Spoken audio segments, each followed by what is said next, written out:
హరే కృష్ణ. భగవద్గీత యథాతథం అధ్యాయం 1. అధ్యాయం పేరు కురుక్షేత్ర రణరంగంన సైనిక పరిశీలన. ఈరోజు మనం 13వ శ్లోకం గురించి తెలుసుకుందాం. తతః శంకశ్చ భైర్యశ్చ పనబానక గోముఖా సహసైవభ్యహన్యంత సశబ్దస్తుములోభవత్. తెలుగు అనువాదము. అటు పిమ్మట శంఖములు, వివిధములైన వాద్యములు, భేరులు, శృంగములను ఒక్కసారిగా మ్రోగించబడెను. ఆ సంగీత ధ్వని మిక్కిలి భీకరంగా నుండెను.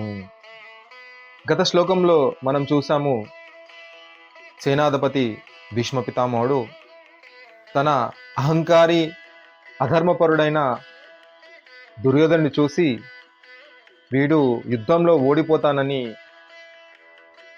అభద్రతా భావంతో ఉన్నాడు, వీడికి కొద్దిగా ఆనందాన్ని కలిగిస్తామని భీష్మ పితామహుడు సింహగర్జనలాగా శంఖాన్ని పూరిస్తాడు. ఇది గత శ్లోకంలో మనం చూసాం.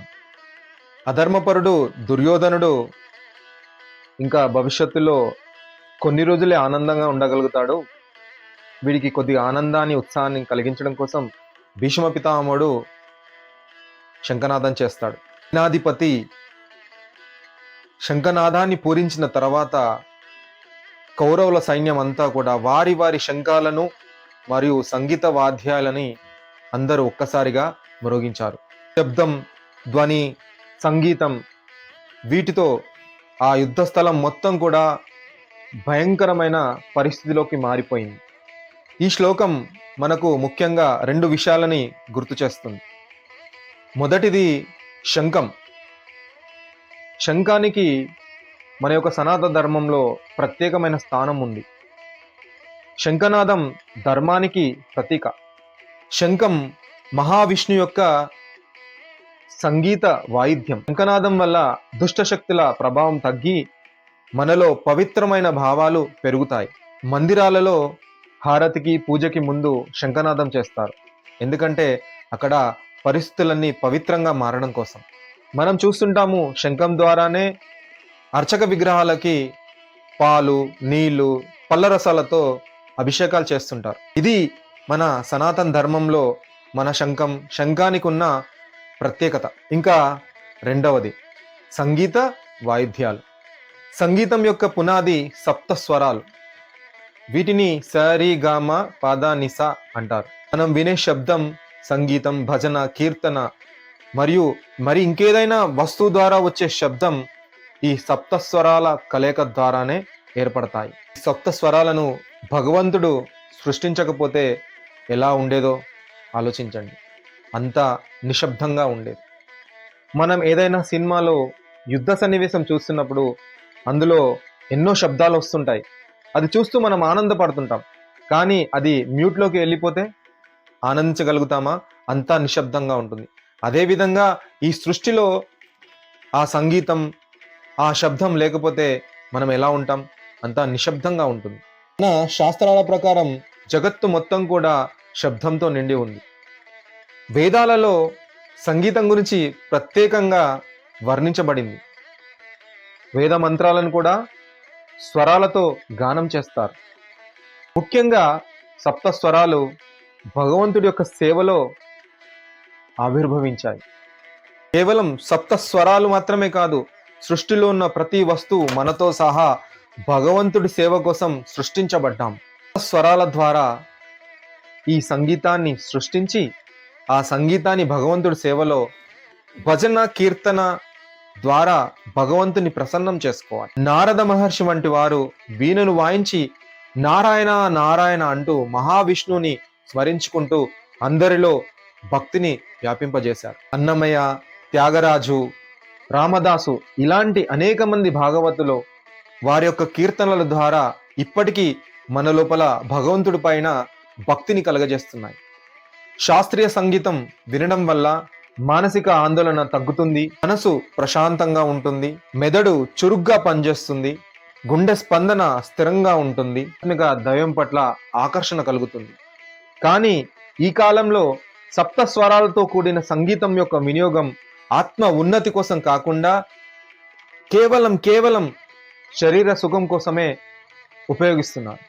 ఇలా చేయడం వల్ల మనలో అస్థిరత, అసహనం, ఆగ్రహం, ఆందోళన వంటి మానసిక సమస్యలు ఏర్పడుతున్నాయి.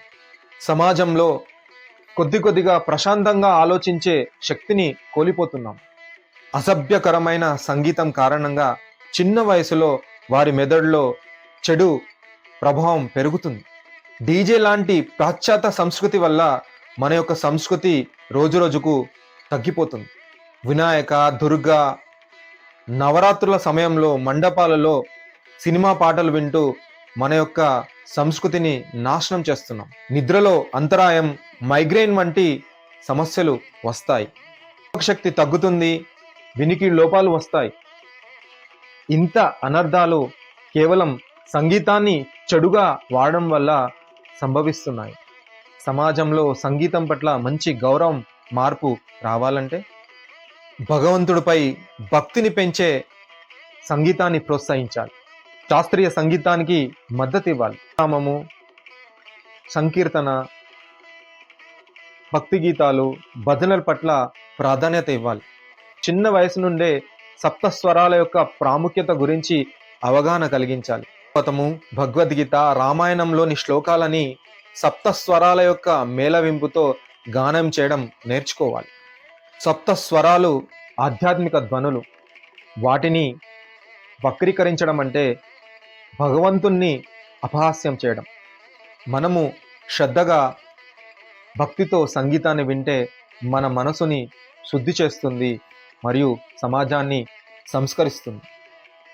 కానీ దానిని మనం ధనార్జన కోసం, శరీర తృప్తి కోసం వాడితే మన మానవ విలువల్ని నిర్వీర్యం చేస్తుంది. మన భారతీయ సాంప్రదాయ సంగీతం కేవలం వినోదం కోసం మాత్రమే కాదు. మన శరీరానికి ఆహారం అవసరం. అలాగే మన ఆత్మకి భక్తితో కూడిన సంగీతం ఆహారం లాంటిది. ప్రతి స్వరం భక్తితో కూడిన సంగీతం మన మనసుని సృష్టిస్తూ ఆధ్యాత్మికం వైపు నడిపించే శక్తి కలిగి ఉంటుంది. సాంప్రదాయ శాస్త్రీయమైన సంగీతాన్ని గౌరవించాలి, నేర్చుకోవాలి, రాబోయే తరాలకు అందించాలి.